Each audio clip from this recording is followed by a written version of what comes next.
အားလုံးပဲမင်္ဂလာပါရှင်အမကဒီနေ့မှာအခြေခံတိုင်လက်ထိုးနည်းလေးကိုထုတ်ပြပေးမှာဖြစ်ပါတယ်အခြေခံတိုင်လက်ထိုးဖို့အတွက်အရင်ဆုံးပေါ့နော် slip knot လေးအရင်လုပ်မယ်နော်ခြေလေးကိုအညိုမှာနှစ်ပတ်ပတ်မယ်ပြီးလို့ရှိရင်ခွင်းလေးလုပ်မယ်နော်အဲ့ခွင်းထဲမှာအကူထမ်းနဲ့ခြေကိုဆွဲထုတ်မယ်ပြီးလို့ရှိရင်အမကချင်းကို6ချင်းထိုးမယ်ပေါ့နော်1 2 3 4 5 6 9 ချင်းထိုးပြီးပြီဆိုလို့ရှိရင်တိုင်လက်ထိုးလို့ရှိရင်တိုင်လက်ရဲ့တိုင်လက်တစ်ချက်ကလေချင်းနှစ်ခုနဲ့ညီရနော်ချင်းနှစ်ခုနဲ့ညီရအတွက်ကြောင့်ဒီ3ပေါင်းမြောက်ချင်းမှာတိုင်လက်ကိုစထိုးအောင်နော်တစ်ခုနှစ်ခုဒီ3ခုမြောက်မှာတိုင်လက်ကိုစထိုးတိုင်လက်ထိုးလို့ရှိရင်ခြေကိုအမှရစ်မယ်ပြီးလို့ရှိရင်3ပေါင်းမြောက်ထဲမှာ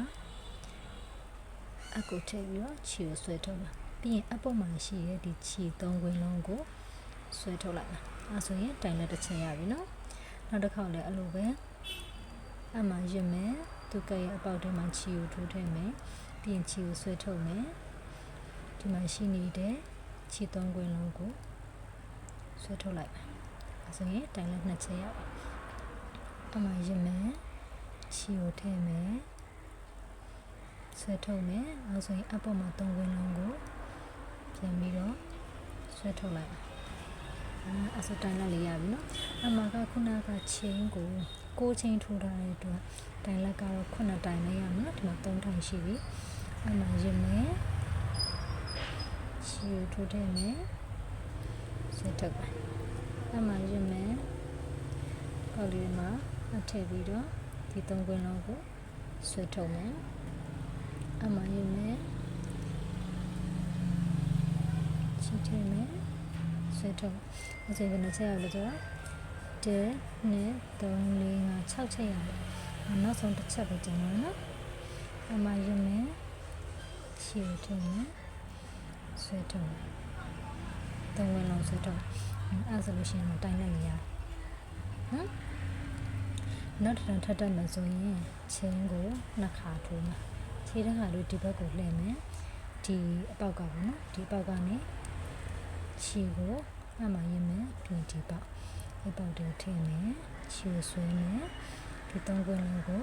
ဆွဲထုတ်မယ်အဲ့ဒီတိုင်လေးကိုထိုးသွားရပြီနော်အမှရင်းမယ်ဒီပေါက်တွေခြေကိုထည့်မယ်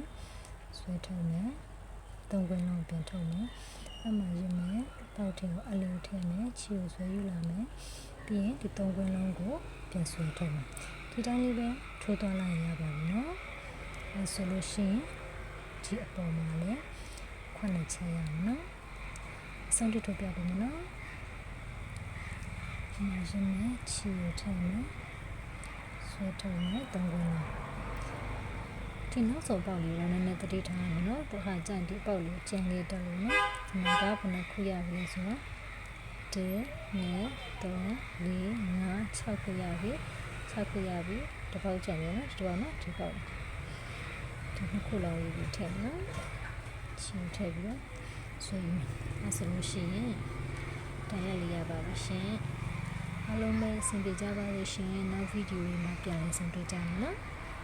ဆုံးဖြတ်ကြည့်ရှုပေးလို့အားလုံးကျေးဇူးပါ